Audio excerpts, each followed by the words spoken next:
We will wait 5 minutes and then we can go ahead and get started.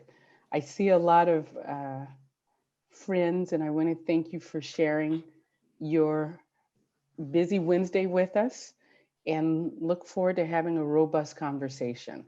We're going to ask all of you to put your microphones on mute and we will have a great interactive opportunity. We'll have opportunities, questions that we will pose to our panelists and to each of you as well that we'd love for you to answer in the chat. Jasmine Lowe, who will identify herself shortly, will be able to share with you um, if she sees a question and she wants to interrupt us, she'll be doing that. But we'd love to make sure that you stay engaged, even if you are not speaking, that you are chatting, because we find that there is always a robust side conversation and women are excellent at multitasking. And so we trust that this will be a great opportunity for you to do the same.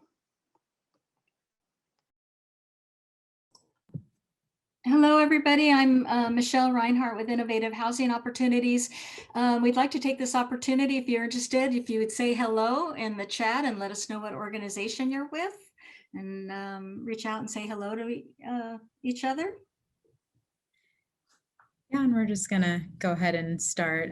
As Rochelle mentioned, my name is Jasmine Lowe. I'm the communications specialist here with Innovative Housing Opportunities. And I just wanted to thank everyone for joining us here today for the Women in Leadership panel.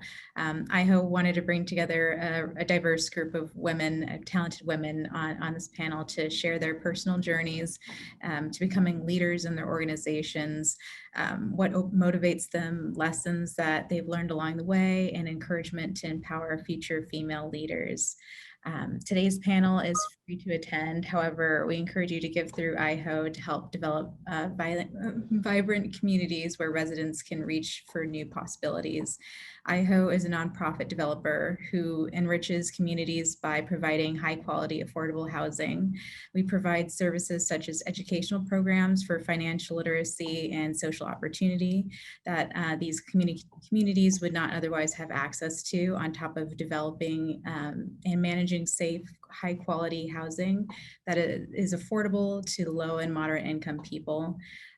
We will provide information on how to donate in the comment section today before you leave to give what you can to help our residents thrive. So without further ado, here's our moderator for the panel discussion today, IHO CEO, Rochelle Mills. Take it away. Hi, everyone. Don't be shy. Put your name and organization in the chat so that everyone can see who you are. This is IHO's 45th anniversary, and though we didn't title it as such, this is our first IHO Institute of the Year. We put together IHO Institute so we have an opportunity for professionals such as yourselves to learn about the field that we have committed ourselves to. IHO was formed in 1976 as a result of a lawsuit that incidentally was involved with the forming of the low to moderate income requirements in housing elements across the state. And so it's comforting to see that every city in the state of California is going through a requirement of updating their housing element.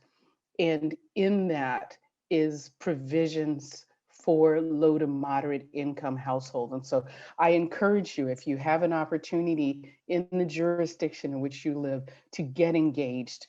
This is how we make housing better. In the beginning of the chat, we put some items together which we have called, which are the 6 distinctions of IHO, the areas that we feel are very important to IHO and that we like to distinguish, or we use them as the North Star for IHO, that we create catalytic, comprehensive developments. We have integrated services and case management. Most projects have services. we want to make sure that our real estate, when we look at real estate, there is no separation of services. Services are not an add-on once the project pencils. We look at the whole of our residents and the communities we serve and integrate those services and case management before we determine whether or not we can move forward on a project. Mixed income and mixed populations are very important to us. If you see the image behind me, this is an early rendering of a project we're developing in Santa Ana. And what I love about this is that it shows a range of ages. It has a pathway to home ownership, mixed use, because this isn't a commercial corridor, as well as housing from low to moderate income, from 30% AMI up to 100% AMI.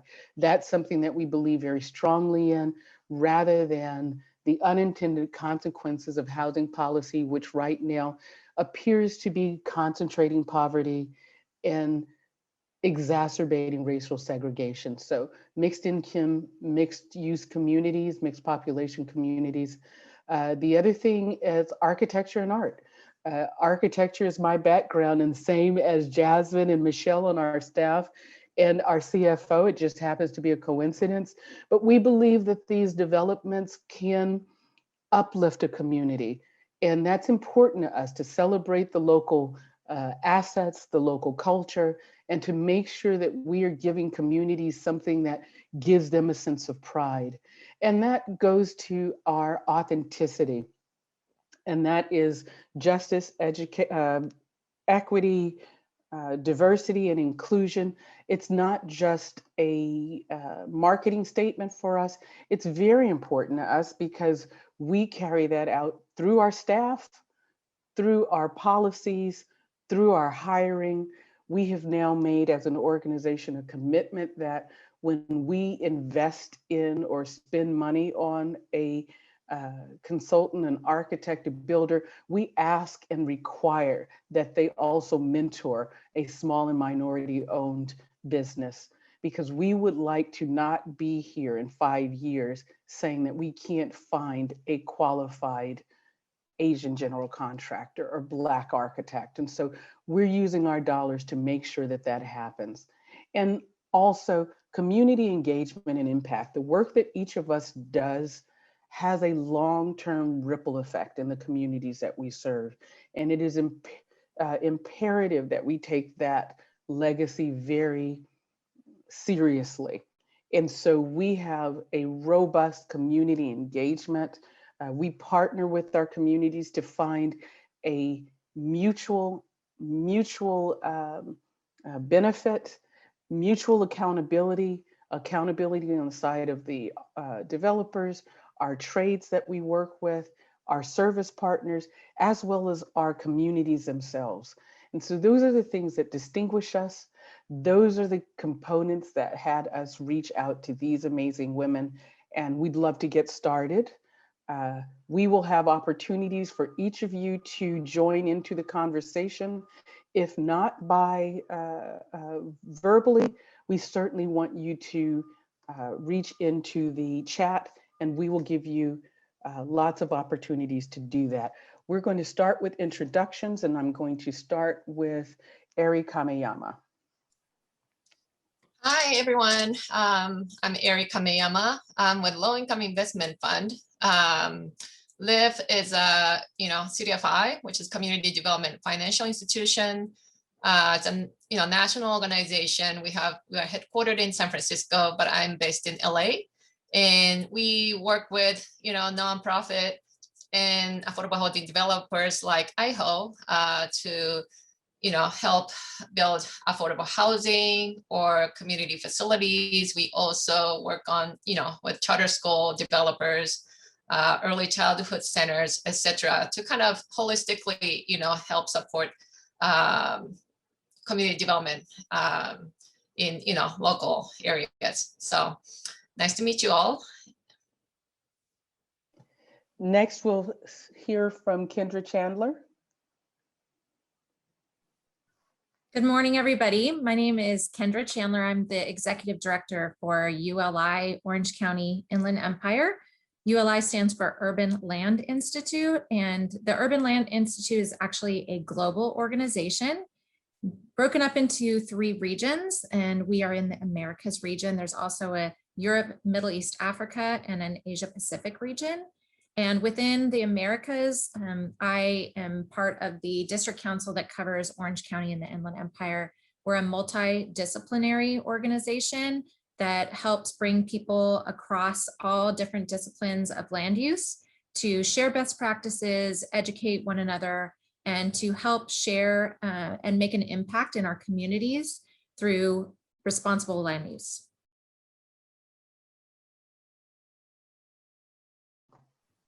Okay, we'll have an introduction from Ada. And Ada, once you are done, Mary, if you can finish with your introduction. Absolutely. Thank you. Good morning. Ada Arevalo. I am the founder and CEO of iimpact Capital, and we're a private equity real estate firm investing in women and minority investment managers at the forefront of impact and sustainability with programs such as affordable and workforce housing and many of the likes. Mary? Good morning, everyone. My name is Mary Watson Bruce, and I have been with Innovative Housing Opportunities since 1986.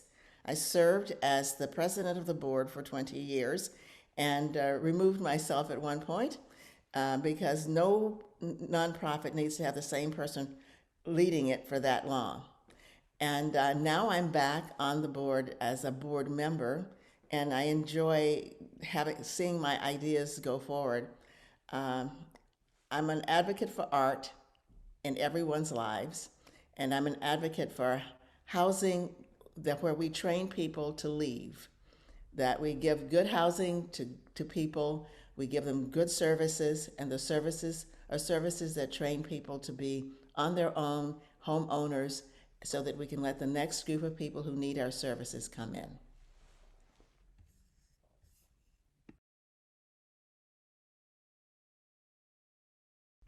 That's about it.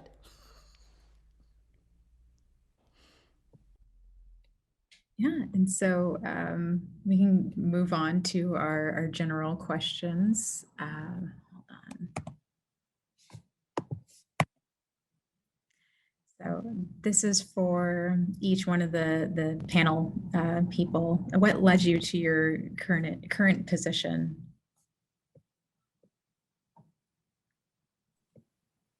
I'll start with that one. So, I mean, how many hours do you have, right? Like what led me to my current position?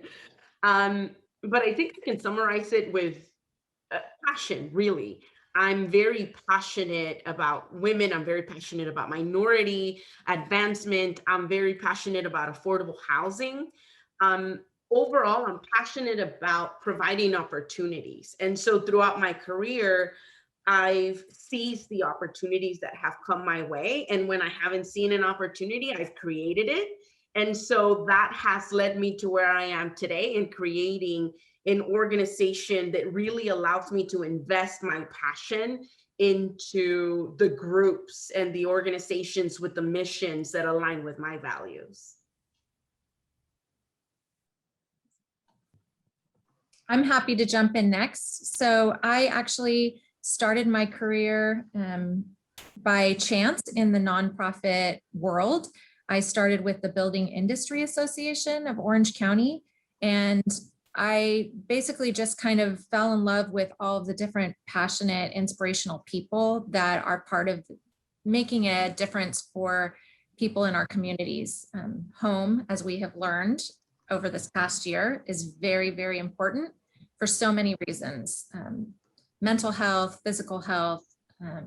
And so I learned that the people in this industry were people that I wanted to learn from and be a part of. And I actually came to ULI through someone that I met at BIA, a previous director of our organization, Phyllis Tuckman, and she was a very much of a mentor to me and took me to the Urban Land Institute back in 2005. And I kind of just worked my way up to where I am today by by being there, learning all the different things there was to learn, wearing different hats. And she retired and I got promoted to this position. So we talked earlier, it's not something that I even knew, quite honestly. Nonprofit manager was not a job that I even knew existed, but I love it and I enjoy it. And I love the members and the people that I work with every day. So.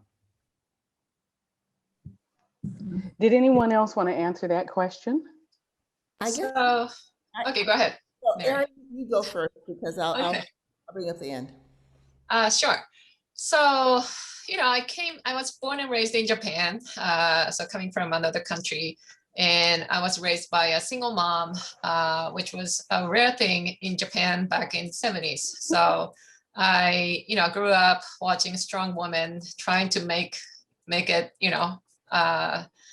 in a kind of male-dominated society. So I grew up thinking that, I kind of want to get out of this little country and do something different outside. So, after I graduated college, I came to this country. I went to, UC Berkeley's city planning school, and I got master's there.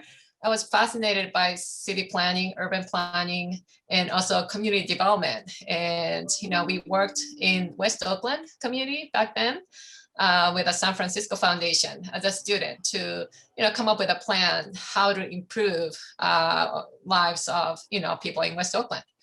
And that's where I met, affordable housing, and I was always fascinated to just go to developing countries to, help people there. But I realized that poverty existed in this country, the richest country in the world.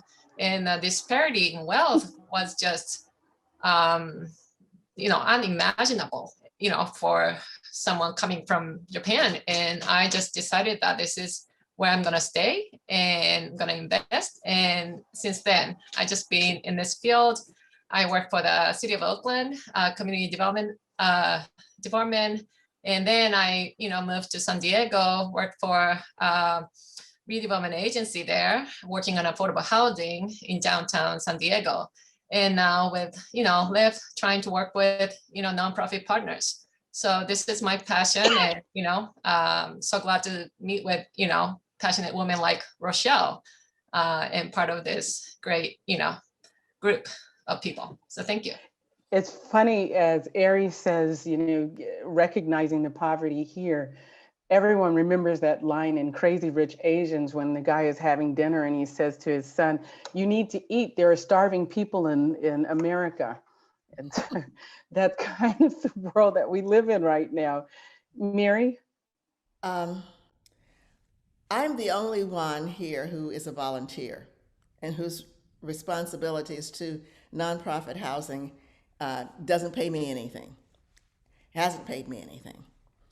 And I got involved because by chance, I was the executive, well, not the executive, the associate director of geriatric medicine at UCI. And I'm a gerontologist.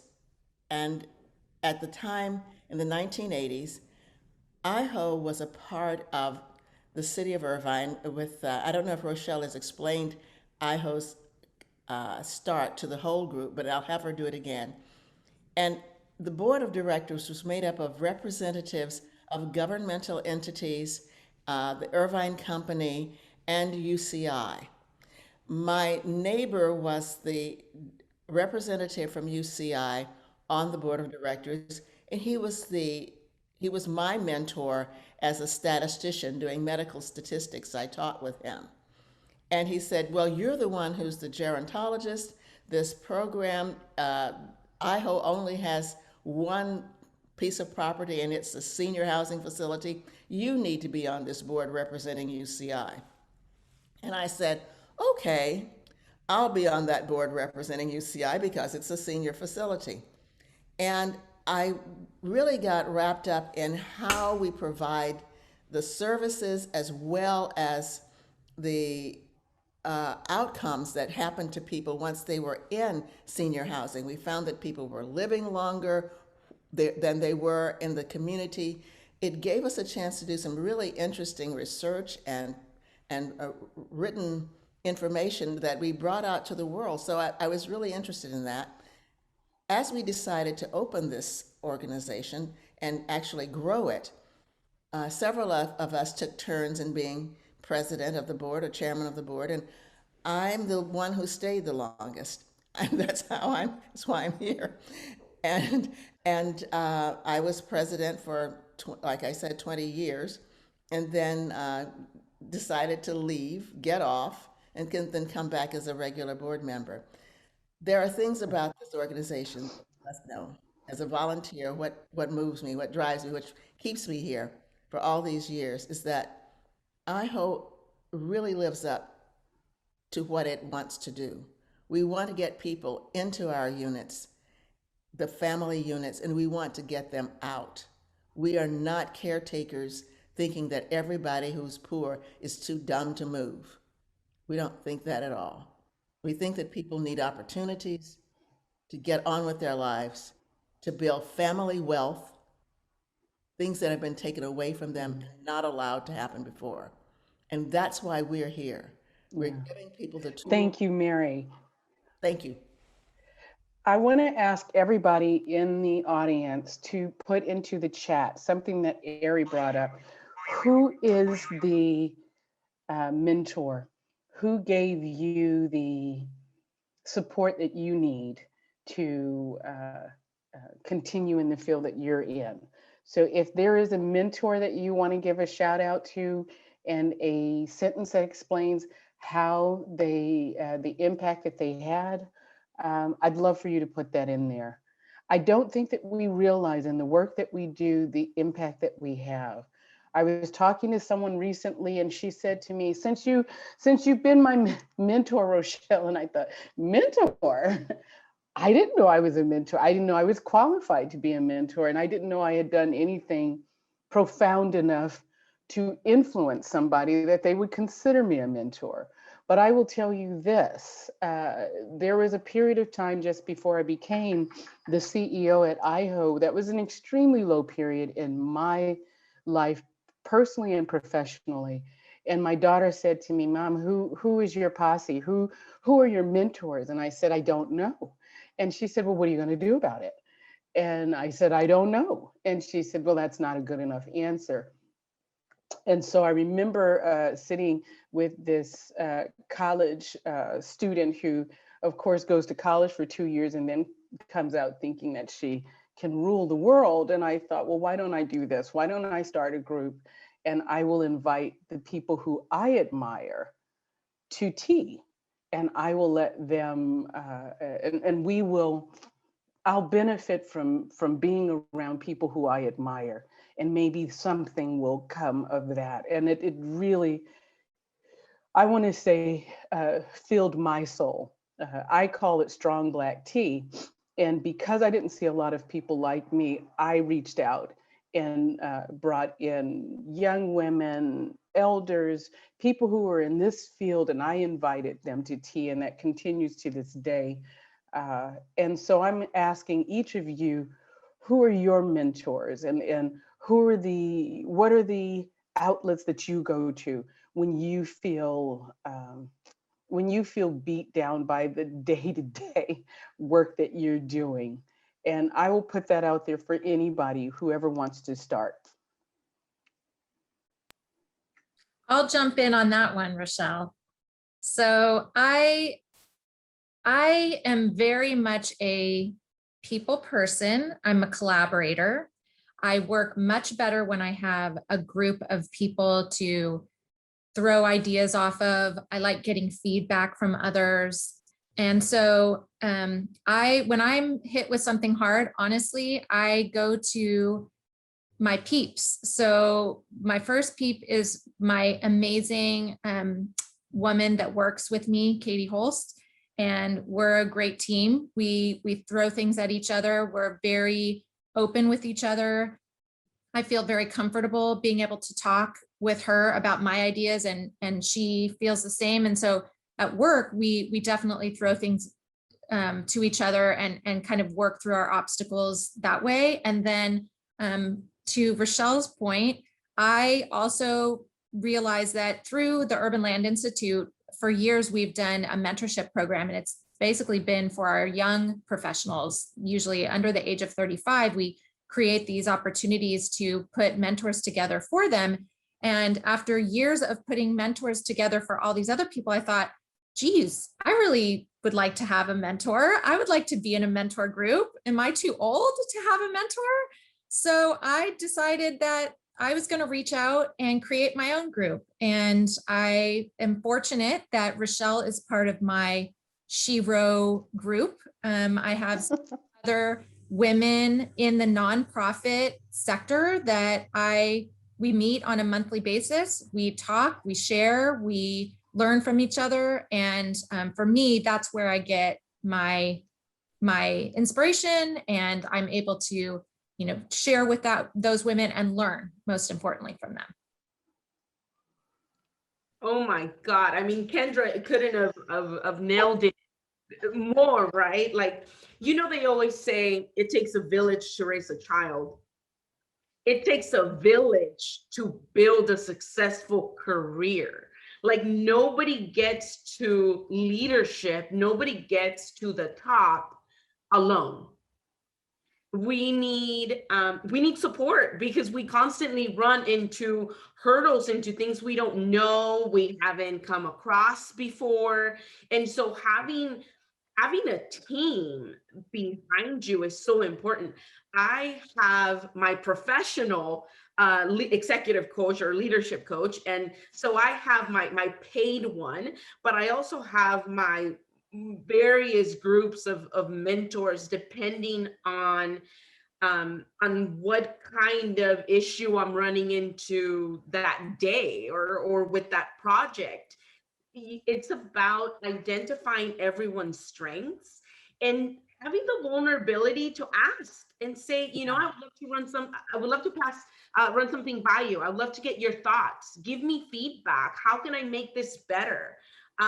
It's okay that you don't know the answer to everything. And I think that sometimes as women, because we have so many roles of mother, professional, wife, sister, therapist, you name it, you forget that it's okay to not know the answer and to ask for help. It's okay. And everyone welcomes that. Like, when someone comes to me and asks me for something, I feel like it's an opportunity for me to not only help, but even learn from what maybe I've never actually ran into the issue that somebody else is running into. Well, let's brainstorm together, right? And now you build a stronger bond with a peer in the industry. I mean, it's amazing. Mentorship should almost be required. I completely agree. At IHO, that's something that we make sure that we do. Is that at some point we find a mentor. We encourage everyone to find their their group of peers that they can bounce ideas off. Eri, what is your thought? Well, yeah, I mean, definitely. I've benefited from great, mentors during my career. Also, just want to give you a different perspective. And, have 3 daughters, 10, 7, and 4. And my youngest was, born with a rare genetic disorder. And she's 4, but she's still not walking. She's still not talking. She can eat, and, which was a huge, struggle. It's, especially while I work, right? Trying to figure out, going to the, medical appointments, trying to figure out what's wrong with her, going to the therapies, et cetera, et cetera. But I don't know, these days, I mean, she's so calm and peaceful and happy, and whenever I have hard time and hard days, and when I come home and just, hold her and just get that energy and just feel her, humanity, that's where I get my energy from, it's like, oh, it doesn't matter, and that's kind of keeps me going. So I love hearing that. I see some great ones. Laura says that she's got 9 women and 1 man that she she uses for her support system. We've got other people who say that Victoria says that Mike Alvidras, the former executive director of Skid Row Housing, was hers. I do think that you need to have someone that you admire, because in this field of housing, it can take so many years to see the results of the work that you do. It's easy to get discouraged.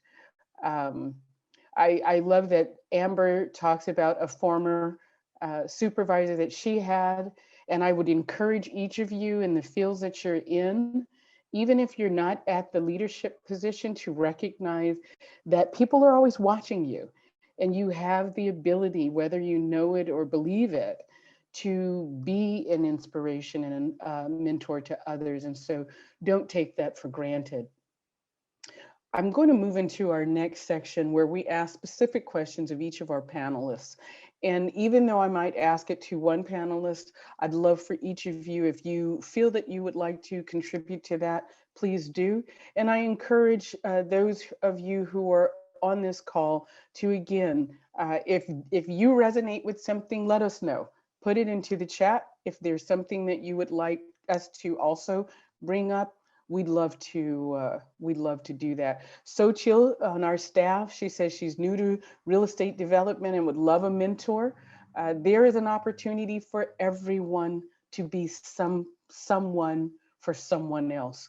So please don't think that you need more years of experience, more knowledge. You are right wherever you are to be able to be there for someone else. I love that Jayla Brown says that Jennifer Bell and Dave Crute of Goldfarb and Lippman are a few of her mentors. We've all been at companies where there's no one we like. And truly, you were there because you need a paycheck, but it's great to know when you are in the right place at the right time, because great people are around you. Let me ask Eri, in the work that we're doing, how do you best support diverse communities, diverse and inclusive communities? And I want to also recognize that the project behind us, Golden Circle, which is going to be, as I mentioned, a mixed income, mixed use project. Eri is our lender on that project, and it meant a great deal of us to have the support and partnership of LIF, because we peddle these projects, and most of you have something similar. You're peddling these projects and hoping that people get it, and Eri got it, and we appreciate that so much. So Eri, how do we best accommodate communities, whether it's intellectual disabilities, mobility restrictions, various income levels? How do we best support diverse and inclusive communities? Yes, at LIF, our job is to really support developers and nonprofits who are trying to, create these integrated communities. And IHO is definitely one. And this is, a great project that we are really proud to be part of. And I'm also happy that, Rochelle's working, with a group of developmental disability community to address the needs, housing needs for those population. So you all work in affordable housing fields probably, and we all know that everybody needs affordable homes. Seniors with fixed income, working families with kids, and of course the homeless individuals and people with disabilities. And how we can, create a community that would, provide housing and, needs for all. That's really difficult, right? Because we're used to building housing, huge public housing where we concentrated poverty, and there's no diversity, inclusion. And we're kind of getting away from that as the industry. And we try to give options to everybody. We build housing in low-income communities and try to redevelop the area, but we also try to create housing in high opportunity areas where families can have more resources and good schools, etc. So we're trying to kind of diversify, what affordable housing is, and, large to small. And I'm especially passionate, about the housing, for the people with developmental disabilities, especially because I have one. And traditionally, parents have been looking after those kids until they're not able to, right? And that's my biggest fear also, it's okay now, but what happens when I'm, 70, 80-year-old and I'm not able to take care of them? Society looks at it as parents' responsibility, but since I had her, it's kind of I appreciate different kind of accommodations, services for people with different needs. And this population alone has different needs, right? So some people need minimum support, some people need real nursing support. So I really think that organizations like IHO is trying to kind of work with other partners to address the service needs and housing needs. I think that's really important, and I really want to be able to support the organizations. Right.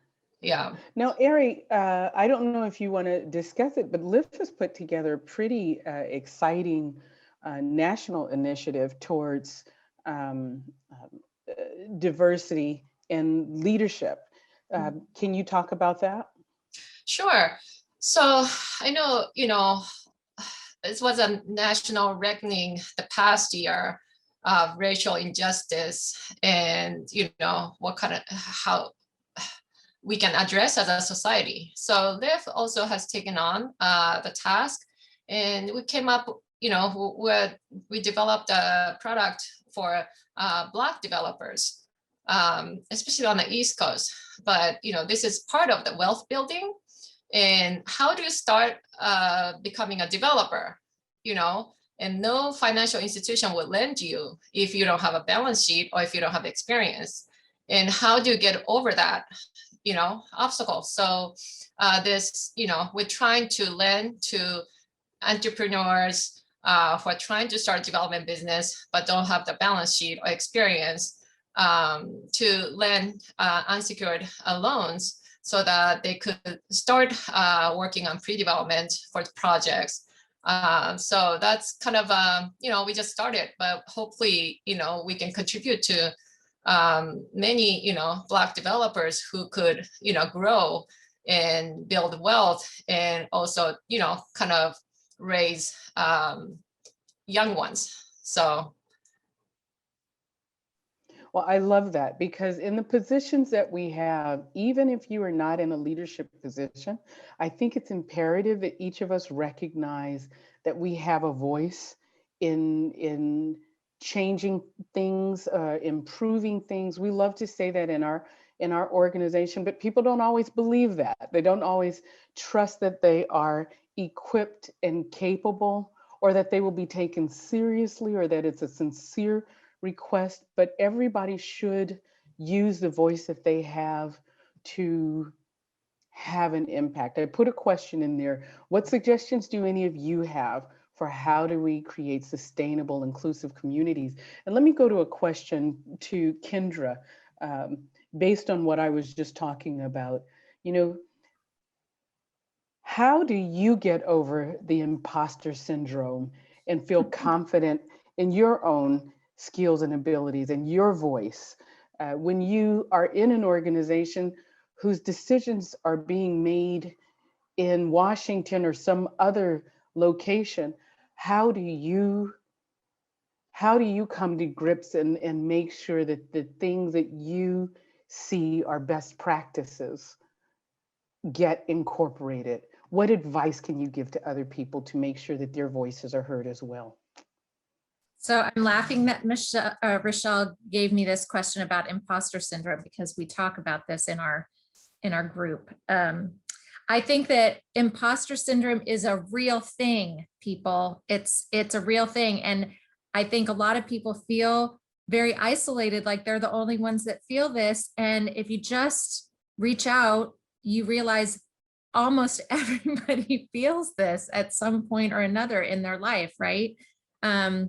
I have been able to get past it because I have these other circles that I have in my life. So I'm fortunate that the way that the Urban Land Institute is put together is that it's very much a member-led organization. And so we have members from all these different circles of land use that I get to have interactions with all the time, and being able to talk to them and interact with them. I learned that, you know, I'm a constant learner, and being able to just get more and more information from others and realize that they look to me to have that information, I realize, okay, I do have something to offer. And so I just think that the interaction with others and the interaction with other people can get you past a lot of that, just by sharing. As far as an organization that's a national organization and being able to have your voice heard, you do have to get to a point where you are being a proponent for what it is that you know is important. So in any aspect of what we do, right? So California is a very different place to do business than a lot of other states in the country. We have a lot more restrictions here. We have CEQA here. We have issues that are very specific to California. Now, not to say that there's not a housing shortage or a housing crisis or an affordable housing issue anywhere else, because we all know that there is.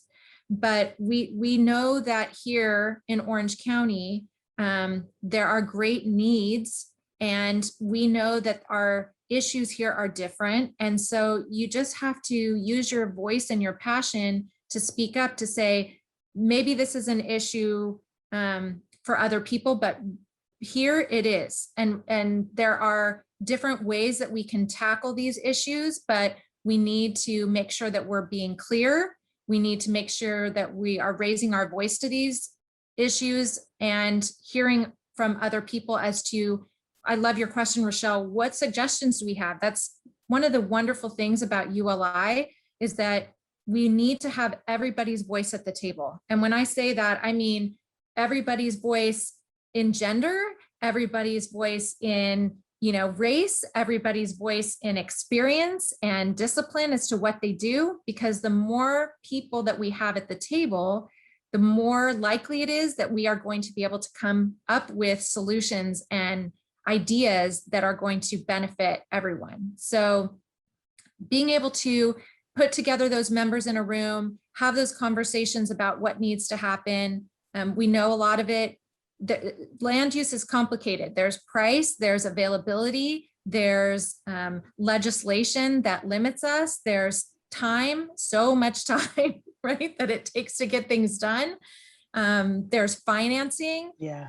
By putting all those people together and raising your voice and just waving your flag to say, you know, let's make a difference here. And we do that through a couple different, I don't want to keep talking about specifically, but there are some programs that ULI does in that vein. We bring everybody together, we talk about it, and then we put together toolkits, put together suggestions, put together ideas on how we can move the needle.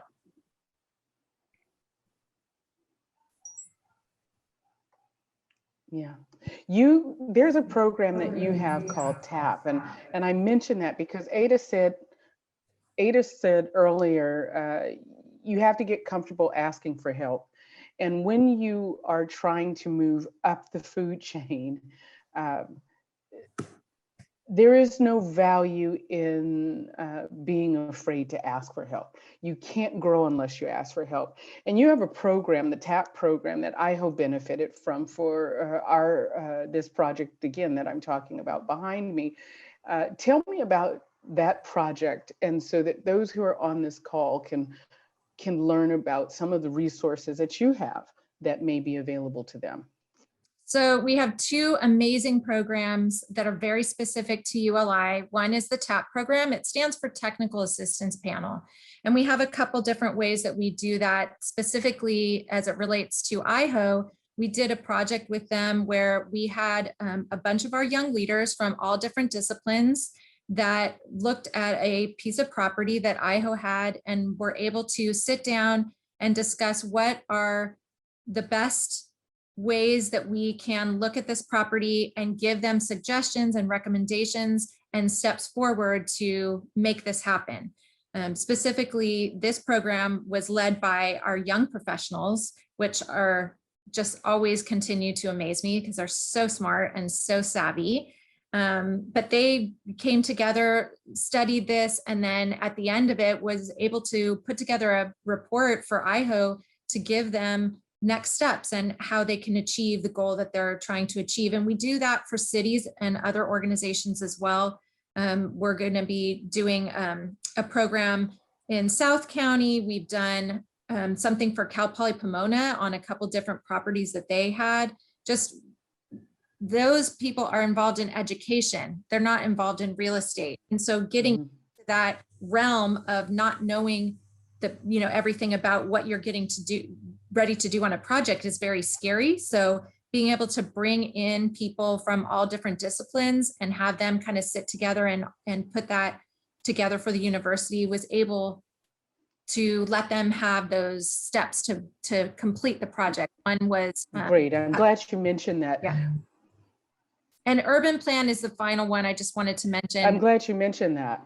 Yeah, we do urban plan in high schools and colleges, and we also are expanding it to do with public officials and cities.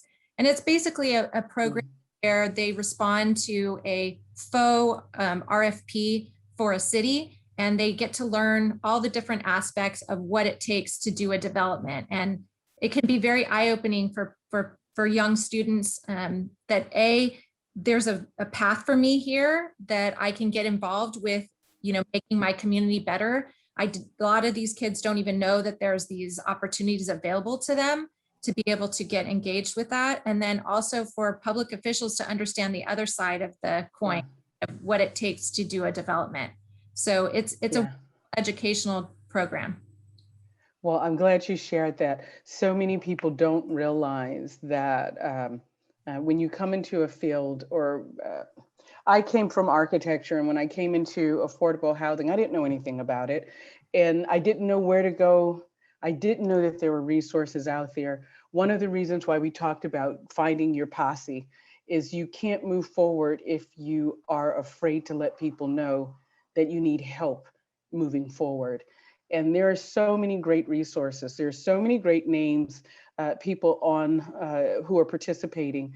Reach out to any one of us and we can help connect you to programs that we know. And I would certainly suggest that when people do reach out to you, please take that seriously. There's nothing more frustrating than asking for help only to be rebuffed or ignored. But when we recognize that people really are trying to move forward and that they've reached out to us, I really believe there's a responsibility there, that there is a compliment that they think highly enough of you to ask, but there is a responsibility for you to respond. Eri put on the chat the information about the LIFT funds, $5 billion to advance racial equity. Ada also put on a resource about women in the imposter syndrome. I know there are men out there who feel like imposters. Feel free to read that article as well. Please, if there are resources that you know of that you'd like to share, please do add those into the chat. I'm going to go over to Ada right now. Ada came from a very successful minority-owned, one of the fastest growing nonprofit or developers of affordable housing. Let me say that. It's definitely not a nonprofit. And in the zenith of her career, decided to go off on her own. That takes a lot of guts. And I want to ask Ada, what made you think that you could do it? The $1 million question. What made me think that I could do it? I didn't.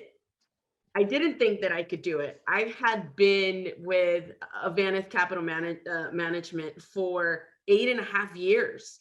I really thought that I would retire there. I loved our CEO, Daryl Carter.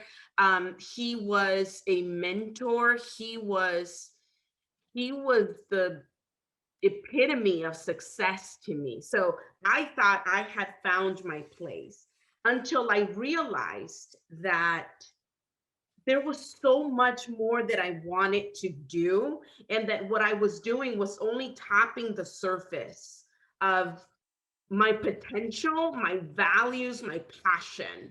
And did I think I could do it? No. Imposter syndrome definitely kicked in thinking, what do I know? Why am I even having this thought that I could possibly be a leader, that I could possibly create my own organization, until I started looking around. It started with one person. I had the opportunity to talk to one person and really just open my heart out to her and tell her how I felt. And she's like, that's not how people see you. Like, are you kidding me? I can't believe you see yourself here and people see you here. And that's when I took some months to really dive into that delta. Like, what was really causing me to not see myself the way others saw me, and the potential that others saw in me. And once I was able to reconcile the two, I realized that I can't fail. No one can fail, right? We're all pursuing our passion. We are looking to make a difference. There is nothing that I can do that that will cost me to fail. Will I run into issues? Absolutely. But now I know that I have my community, right? I have my mentors that I can look to. I want to help create wealth for women and minority investment managers. Now I understand and I accept that I have a wealth of knowledge because I've had amazing opportunities in my career. And by sharing that knowledge and passing on that opportunity to others, I will live out my legacy. And there's no possibility of failure in that. In the midst of you starting that company, you also took on the leadership of Real.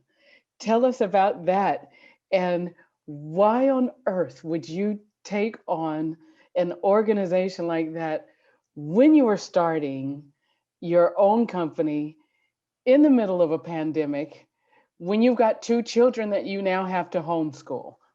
What possessed you to do that? Yes, when you put it that way, it really makes me reconsider. At the moment, I didn't see it that way. I just saw it as, I need to do 1, 2, 3, 4 things. Let's get it done. Let's move forward. I had thought about Real for quite some time, the Real Estate Association of Latinx Professionals in commercial real estate. I had thought about creating Real for quite some time, but my job expectation had me traveling 75% of my time. So there was no time for me to possibly even think about creating that. So I had hopes that somebody would come up with it, and then I could join the board or figure out a way to get involved. And, when years passed and that never happened, and we still did not have a trade association in commercial real estate that focused on Latinos and Latinas, that, the pandemic was really an opportunity for me to put my head down and gather some of the best resources that I had in the industry and just go for it again with the mentality of, I can't fail. Yeah, I love that. And please put information for Al in the chat for anyone who is interested in participating. I cannot say enough how important it is to connect with important trade groups, affinity groups. The conversations that people have on the side are the rich conversations. And so please avail yourself of the resources that are out there. If you don't see one, start one. Mm-hmm. I think you would I think it is critically important that you do that. Michelle has a question, and I have asked everybody, what are the questions that you would like to add? We're going to ask some questions of Mary, and after that, we're going to have some general questions that come from the audience, as well as from some that we have that we'd like all of you to answer. And so please do get ready for that. But if there's a question that you would like to see answered by this panel, please do that. I want to talk to Mary because I know Mary, some of Mary's backstory, and there were things that happened along the way that would have made anybody else turn around. Mary, you told me a story a couple days ago about going to grad school and being given an IQ test. I don't know if you want to share that, but some of the things that we whine about today, yes, they are unfair, but they are, what is the word? They're wrinkles. They're part of living in a world that, where stupid people exist, but they should not derail us. And I'd love to have Mary talk about the things that she's gone through and what made her feel that she was bold enough to continue till she got to that position at UCI, and what convinced her that she could, learning about an organization like IHO, but then what convinced her that she could take on the role of the board chair and hold on to it for 20 years. So tell us about what you've been, some of the things that you've gone through. And also I'd love for people to know that Mary has been the IHO whisperer. It has been a lot of the ideas that Mary has put on the table, and the patience that it took to see them come to fruition. What kept you from giving up? That's very interesting. Do you want me to tell the story about the IQ test first? Whatever makes you happy. Well, I'm probably the oldest person in the room right now. I will be 75 this year, so I've had a lot of experiences doing a lot of different things. The story that I told Rochelle was that when I was right out of undergraduate school, and my husband and I were living in Philadelphia, and he was at Penn. I was working with a group of researchers at the University of Pennsylvania, and was asked by some people who were doing IQ tests to come in and try an IQ test. And I said, oh, okay, I'll do it. And I had never met these people before. I did the test. I missed one question. It's just because I just didn't know it. And the thing that they said, and were bold enough to say, or uninformed enough to say, was that, oh, we didn't expect you to be that smart. This is their response to the fact that I probably scored higher than either one of them would have scored on the stupid test. But it was very obvious that they wanted to use my test as something to show what bringing a Black person into Penn, University of Pennsylvania, you had to make some concessions. And they wanted me to be that concession, and I was not. I was not what they expected. I was better than they were in most in that case. And so it was something that they had not expected, but something that really resonated with me for years, that, I was as smart as anybody and I could do whatever I wanted to do. IHO was not a challenge for me at first, but it was an exciting event. I had never been out of academia in my life. My mother's cousin was the first African American to win a National Science Foundation grant as a biologist. I grew up in this kind of academic environment, so I wasn't accustomed to being outside of it or in nonprofits, which is probably why I have stayed with IHO so long. It's been an engaging environment.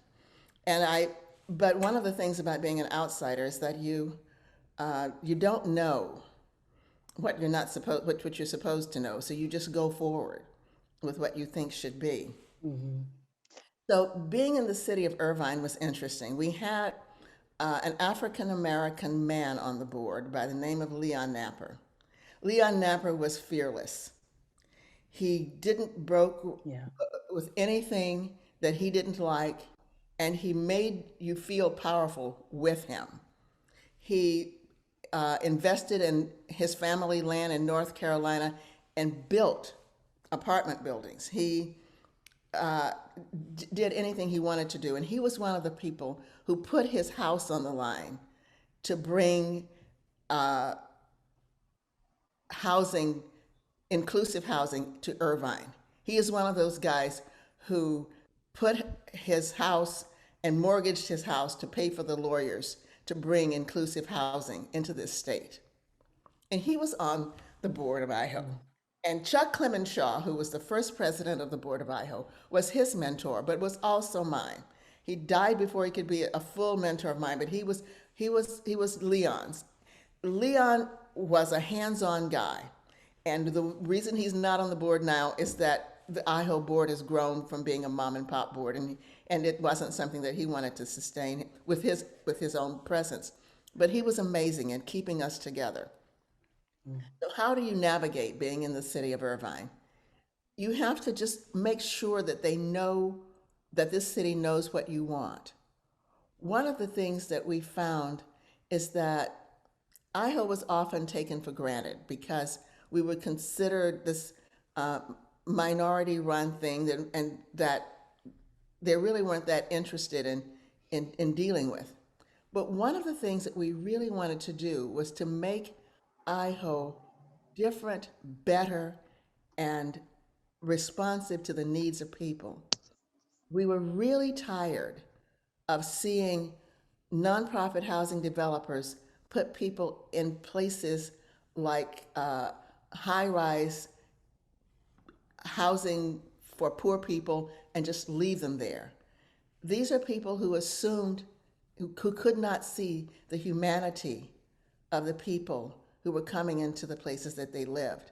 They could not see that redlining kept a lot of these people out of developing family wealth. They could not see that what they themselves were doing to create not only poverty, but a lot of payments that the government, their tax dollars, were going to pay for people who could be independent. They just couldn't see that. And so it was really important to me to make this difference. One of the things, the first thing that I really wanted to bring to this organization, and you may think it's trivial, but it wasn't, was a sense of art. And and Rochelle will tell you that as president of the board, whenever we had a new project, I wanted to know, where does art fit in? Everybody thought it was kind of weird at first, but now I see that developers are catching on, that you have to include art. It speaks to the humanity of the people. It speaks to their creativity. It speaks to who they are. Mm-hmm. Now, when we decided to refinance Woodbridge Manor and actually build our organization, there was this young woman who was an architect and who was working for a government agency to make sure we kept on our dime. And her name was Rochelle Mills, and we really thought that she was a pretty neat person. We have gone, and one of our former CEOs is on the line right now, Carmen Hill. So Carmen was a part of who we brought in to help us develop this organization. And she worked with Rochelle and was one of Rochelle's mentors also. So thank you for being here, Carmen. We struggled to get everything to make this organization a different place. And after Carmen left, we decided that Rochelle would be a good CEO. She had contacts in the community, she had drive, she had interest. So we voted her in as CEO. And the one thing that Rochelle told us when she came in, she started running the place, she said, I can't do this. She told us that. I can't do this. I need a mentor. And we were really tired of finding new CEOs. So we said, okay, if you need a mentor, we will get you a mentor. So Rochelle went out and found her own mentor. And that, yes, she did. And that mentor was Pat. And Pat became our CEO, and she was Rochelle's mentor to train her. And Pat told us that she said, I'm not going to be the mentor. I'm not going to be the CEO that takes you to that next step. I'm going to keep you here. And when I get to where I can't do it anymore, I'm going to have to leave. But at that time, she mentored and worked with Rochelle, allowed Rochelle the space to grow and the space to make mistakes. Those are the things that she allowed her the space to grow, the space to make mistakes, and the board accepted it. And as Rochelle grew, she grew knowing how to work with our board, how to move our board from a hands-on board to a policy board, which we're still in the process of doing, and how to bring on people like Ada as people to give us advice, as advisors. Mm-hmm. Rochelle grew us. She was doing that during the time that she was being mentored by Pat. And she continues to do that, and the board really respects her for it. But we would not be in the place that we are now had we not had the patience to see the vision and to visualize what this young woman could do for us. So I think that we realized that she could be a strong leader, that she had the respect of people out in the community, and she could get the skills she needed by being mentored. And so that's what we did for her. And she has not let us down. Thanks, Mary. And thank you. I think that's. Yeah, I want to reach out to. I want to reach out to everyone who is on the call and ask you what I will ask the panel. We'll do a round robin now. But I'd like to know your input as well.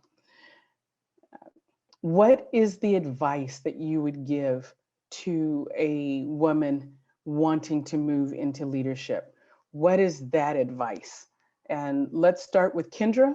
We will go Kendra, Eri, Ada, Mary, and then I'll get to the next question. And again, I welcome all of you in the chat. If there is a suggestion that you've got as well, what can you do? What is the advice, the single advice that you would give to someone, a young woman or a mid-career woman looking to move into leadership? You can do this. That's my advice. You can do this. So thank you, Kendra. That is to the point. Yeah, I think that, and to Mary, kudos to you for, the board supporting Rochelle, because that is what every nonprofit executive needs, is the support of the team behind them that has confidence in them and lets them know that it is about making mistakes. But in making mistakes, we learn. And I think that's one of the wonderful things about ULI is sharing best practices. This is what worked. It was awesome. This is what sucked. Let's not do that again. So, and I think advice to women is the same, to Ada's point, don't worry about failing. Failing is a step in the right direction. And I hope that, one of the things and reasons why I wanted to be executive director was because I wanted to give other women the opportunity that I was given. And you don't have balance. There's no such thing as balance. It's just some days, you're a superstar as a mom and you suck as a, professional. And then the next day it's the other way around. And you just keep pushing forward, knowing that, this is how it is. But I think that the wonderful thing about being a working professional woman and mother and wife and all the other roles that we have is that we can set examples for others. So I have 2 young daughters. I love being able to say that, I did this. I worked and I was a mom and, I'm a volunteer in my community too. And we can do all these things. One of my favorite quotes is from an author that I love. We can do hard things. And so I think that's my advice. Great. Laura Franklin put, and when they fail, teach them how to get up without making a spectacle of them. That's so true. Shaming them versus using a soft touch to show how she could present herself the next time. And that really, you need to, someone said you can't grow if someone's always putting pillows down. You need to skin your knee so you can build a scab so that you can go on. So thanks, Laura, for saying that. Eri, what is your response? What is your advice to that next person wanting to move up? Yeah, and thanks, Kendra. That's what I really need. I constantly fight that, oh my God, I cannot do this. I'm not good enough. That's, constant fight. So, and also it's so important to be yourself. And we try to be somebody else, or, oh, I need to be like that person. I need to be like, but you just need to be yourself, and you need to bring your own perspective. And that's so, needed in this world, right? Your own unique perspective. And so I need to have confidence in that. And that's, I need to remind myself all the time. So. Wonderful. Thank you, Eri. Ada? My gosh, like Kendra, because I have a daughter, I always think about this question and what I'm going to tell her as she gets older. But so I'll touch on something that Eri just mentioned.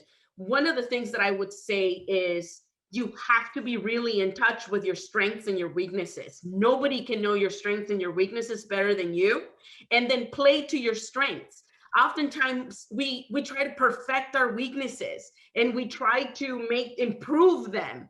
Yes, that's great. But when you don't play to your strengths, you're already on the losing end, right? Because you were born with things that are just so natural to you. And when you don't play to those, the world is missing out on your true talents. Visualize yourself as a leader. If you don't visualize yourself as a leader from the beginning, how can you ever get there, right? Be courageous enough to be a leader. Being a leader is difficult. So you have to have the courage to lead, the courage to be vulnerable, the courage to accept when you make a mistake, the courage to not know the answer. It takes a lot of courage, so you have to start there. And the last thing I would say is, oftentimes, or at least I'll say for me, early on in my career, I thought I was supposed to wait to see opportunities. And that's what I did. So I waited for these opportunities to come along and I would take them. A leader creates their own opportunities, right? Don't be afraid to create them. You don't have to sit and wait for them to come along. You can build the opportunities you want for yourself.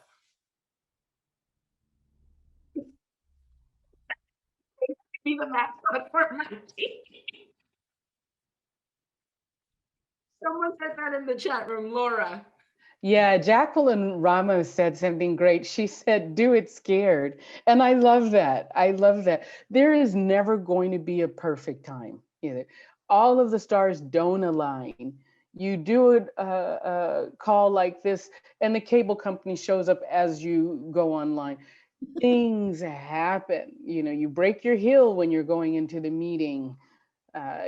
Things happen. Do it scared. I love that, Jacqueline. Mary, what's your advice?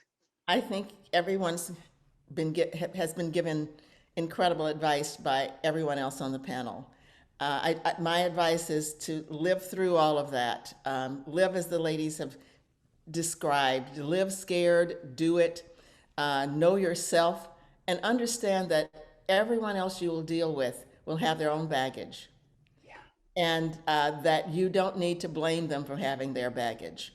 Yeah. What you need to use with other people is what elevates you and them at the same time. That is an Absolutely. important thing to do. Know that there will be people you won't be able to work with ever. And so just don't waste your time. Stay with those people who Great. are interested in doing the things that you are interested in doing and doing them well. And Okay, I'm going to go the other direction now, and I'm going to ask each of you to tell me what is the best advice you were given. And start with Mary. I think the best advice It could have been given to you, or you could have heard it from someone else. well, I think it was given to me by my parents. And that is that I can be what I want to be. I grew up in Texas in a segregated place, and my parents never allowed us to experience segregation if they could help it. So they gave us a sense of belonging in the world with privilege. And I've never forgotten that I was born with the privilege of being an American. And I've never felt that I wasn't a privileged person. So when people tell me that I haven't had privilege, I have to step back and look, oh yeah, that's probably true. So I think that knowing that you have the privilege of being who you are and taking advantage of everything this country has to offer was the best advice I was ever given. Ada? And in the chat, I spelled it wrong, but I'm asking each of you out there, what is the best advice you're given? So put that in the chat if you wouldn't mind. Ada, tell us what yours was. You know what? More than advice, it was a comment that was made to me once I was an executive. A very important figure of the organization set me aside and said that I needed to learn to stay in my lane. And when he said that, at the moment, it broke me. I shut my office door and cried like I was 2 and someone just took my candy away. But thanks to that comment, I'm here today. Because Wonderful. that comment just stroked me and made me realize that he was right. I did need to learn to stay in my lane. My lane, the difference was that he thought my lane was different than what my lane really is. So I'm almost on this mission to show him where my lane truly is, and that happens to be founder and CEO of my own organization. So the best comment I ever had was learning to stay in my lane. Great. Victoria Weiss says, grow into your potential. I love that, Victoria. Grow into your potential. That tells you, take the brakes off and move in that direction. Thank you. Eri? Yeah, I was thinking of it, but I think maybe the best advice was from my, woman when I was in Japan. But complaining or whining would destroy your fortune. I mean, that's true. When you start complaining about your environment, the people you work with, you don't go anywhere. Rather than doing that, you take it on. You take a positive attitude, you appreciate with what you have. And then, in my past, path started to open up when I do my, best in what I do, no matter what I, go through. So I would say that that's the best advice. Great. Kendra? So this goes a little bit to what Ada had mentioned earlier, but I think it is trust your strengths. I think that my strengths are things that, because they come innately to me, I didn't think of them as strengths or skills because that's who I was. But when someone pointed out to me that is actually your strength, just because it is your innate person, that's what your strength and skill is so trusting in, yourself that what it is that you do naturally is your strength, and that's just as good as somebody else's strength, even if it's different. That's great. I think the best advice I got was in architecture school from a professor who admittedly hated me. And he told me that he would make sure that I got no higher than a D. But in his rant and in my tears, he said, stop comparing yourself. Stop giving your value in comparison to others. You need to be able to have it in your own right. And I realized that I spent a lot of time saying things like, my project was as good as this person. My project was better than this person. And I fell back into that in my career. I should, the things that I did were as good as this person. And he said, you need to be able to to rely on your own merits, be accountable for the good and the bad. And that said a lot, because then I had to be able to say, is what I did good on its own merit, and make that case. I learned late in life, about a year ago during the pandemic, that someone said some great advice to me. And she said, go where you are celebrated, not tolerated. And I couldn't understand, why aren't these idiots celebrating me? I'm fabulous. And I realized, because I'm whining. As Eri said, I'm whining. I'm not telling them the things that are worthy of celebrating. I'm whining about the things that they aren't seeing. And when I changed that and started to say, here's what we did, here's the value that happened and how you participated in it, it turned on a dime. And I thought to myself, my gosh, how many years have I been doing this thing wrong? I forgot to give them the script that they can come back and say, oh my gosh, you did do this. You guys are fabulous. You built this, because I was spending so much time whimpering about it. So I want to thank you all. I hope that helps. Amber says that she needed this uplifting session today. Thank you so much for saying that. Michelle says, feel the fear and do it anyway. That is so true. You haven't gained anything, you weren't getting it anyway. If you do it and you get it, that's a victory. Grow into your potential.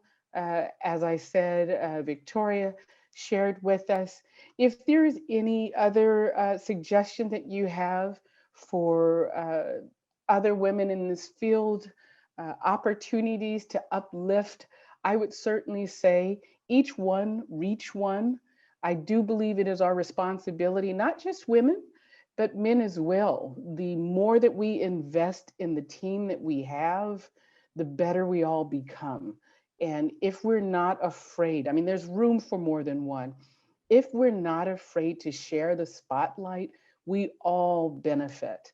So I love that so many of you have brought people in on this call who admire you. Kudos to you for thinking enough to include them in there. It is an investment, and it is an investment worth having. And so I thank you so much for all of you participating. If you would like to be invited to our next institute, our next think tank, I'd love for you to let us know what you want to hear about. We will pull that together for you.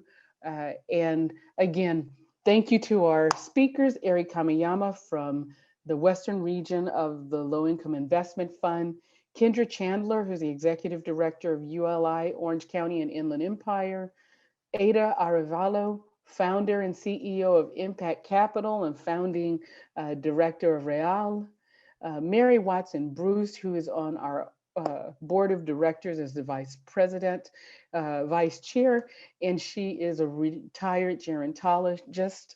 I want to thank Jasmine Lowe, who is our marketing communications person, who is doing all of the work behind the scenes, Michelle Reinhardt, who is our director of operations. And on behalf of our board and staff, this is Rochelle. the CEO of Innovative Housing Opportunities, and we thank all of you for being a part of our network. Have a good rest of the day.